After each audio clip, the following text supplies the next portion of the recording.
এই যে আপু, এই পাশে কি আপনার স্বামী? জি আমার স্বামী। আপনার বয়স কত? 26। 26? আগে পরে বিয়ে শাদী করছিলেন? হ্যাঁ বিয়ে হয়েছিল। স্বামী কি করে আপনার? বিদেশ থাকে। আপনার স্বামী বিদেশ থেকে? জি। এখন আবার বিয়ে করছেন এই চাচারে? জি। কাকা আপনার বাড়ি কোথায়? ময়মনসিংহ হালুয়াঘাট। হালুয়াঘাট? এই জায়গার নাম কি ভাই? কেরানীগঞ্জ। ঢাকা কেরানীগঞ্জ।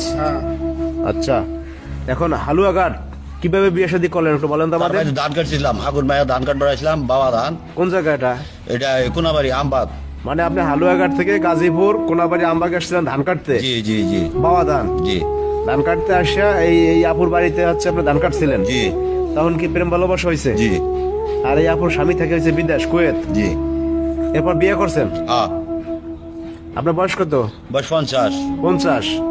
গেছিলেন বাড়িতে বউ নিয়ে নাকি? হ্যাঁ গেছিলাম, বাড়িতে ভুলা বানায় মাইনা নেয় না, পরে বললাম আবার কেরানীগঞ্জ। তা আপনি কি বিয়ে শাদী আগে কয়টা করছেন? 3টা, এটা লিয়ে 3টা। আরে সুবহানাল্লাহ, কয়টা? 3টা? হ্যাঁ? ঘটনা ঘটাইলো বউ কোন জায়গা কোনটা রাখছেন বলেন তো একটু। বউ 3টা আছে। একটা আছে দেশের বাড়ি হালুয়াঘাট, হ্যাঁ, ময়মনসিংহ, হ্যাঁ। আর একটা আছে কোনাবাড়ি, একটা কেরানীগঞ্জ। 3 জায়গা 3টা লয়ে থাকে? ছেলে সন্তান আছে বড়টার? বড়টার 3 ছেলে, ছোটটা? ছোটটার 1 ছেলে। আর এটা তো নতুন পায় ভাই আপনি এগুলা কি কইতাছেন ভাই? আমার মাথাটা তো ধরে না ভাই। মাথা তো আমগো ধরে না। হ্যাঁ? তাই কাজ করতেছে না চাচা, কি কাজ করলো? আপনি এই যে কেরানীগঞ্জে আছেন, এটা কি করেন আপনি এখন? রিক্সা চালায়। রিক্সা চালানোর এই বউ লই আছেন এই জায়গা? দুই তিনটা থায় হ্যাঁ? লাভ নাই কে তা আপনি কামাই তো ভালো টাকা কামায়। এই যে আপু, এই যে আপনার স্বামী বলেন কুয়েত থাকে, তো ছেলে সন্তান আছে আপনার ওই ঘরে? না। তা আপনি ভালো কথা, কুয়েত থেকে আপনার স্বামী, আপনার তো উজ্জ্বল ভবিষ্যৎ, আপনি এই একজন বয়স্ক বলা যায় 50 বছর বয়স, আরো বিয়ে করতে আগে 2টা, তাই আপনি জানতেন আগে আরো 2টা বিয়ে আছে তার? হ্যাঁ জানতাম, যাই না শুনে বিয়ে। যাই না শুনে আবারও করছেন বিয়ে? হ্যাঁ। আপনি কি কোনো ম্যাজিক টেজিক জানেন নাকি? না ম্যাজিক জানি না আমি, আইলেই মানে যে কোনো জায়গাতে মহিলারা খালি আপনি করছেন কি এই আপনারাই কোন চাচা হলো কন্যা রাশি। কন্যারা সেটা চিন্তা করেন, বিয়া 2টা করছে? মহিলারা বিয়ে করলে সাজা কি করবো? সাজা তো পুরুষ মানুষ। না, বিয়া 2টা করছে, এরপর এই আপু আবার চলে আসছে। মহিলারা কয় বিয়া করো, এত পুরুষ মানুষের সাথে না করো। আরো করবেন নাকি সামনে? না না আর বিয়া করতাম না। না আপনার এদিকে তো বিশ্বাস নেই, আপনি তো যে শুরু করছেন যে লাইন বেইন আপনার। না না এটাই শেষ, এটা আর বিয়া কালি করবা করলে দিত ভালো না। হবো। হ্যাঁ? 4টা মিল করে দেন। এটাই আর বিয়া টিয়া করবা দিত না। না হতাশ। তাহলে আপনি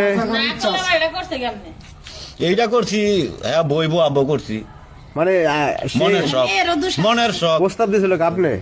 না প্রস্তাব হ্যাঁ দিছে। এই দিছে? হ্যাঁ। আরে কপাল, আপনি গেছেন ধান কাটতে, এটা ধান কাটতে গেছেন, যাইয়া মনে করেন এই জায়গায় প্রবাসী বউরে আপনি নিয়ে আসছে। হ্যাঁ, খাইবার 200 বোতল আছে। হ্যাঁ? আমসালা দুটো হয়েছে। এই যে আপু, তা আপনার স্বামী কিংবা আত্মীয় স্বজনেরা এখন কি বলতেছে আপনারে? এখন স্বামী তো আর নিব না আমার, আমি বিয়ে করছি আর আমিও যাব না। ওই স্বামী করে যাবেন না? যাবেন না, সমস্যাটা কি? এই যে প্রবাসী বউরা এরকম করে কেন বলেন তো? এই যে সাইরা যায় থাকে না, এটা কেন? হ্যাঁ প্রবাসীকে টাকা পয়সা ধন সম্পদ সবই আছে, কিন্তু আসলে শান্তি থাকে না বুঝছেন। অনেকেই অনেক কথা কয়, ফ্যামিলি জামাই কাছে না থাকলে হ্যাঁ। শ্বশুর শাশুড়ি দেওর বাসুর সবাই সব কথা কয়, ওগুলার সহ্য হয় না। পরে সহ্য না হইয়া মনে করেন যে এই ধান কাটতে গেছে এর লগে বাগাইছেন? হ্যাঁ হ্যাঁ এর সাথে চলে আইছি পরে। আরে খোদা রে। ওই শান্তির দরকার নেই। দর্শক ভাইয়েরা কি বলবো বলেন?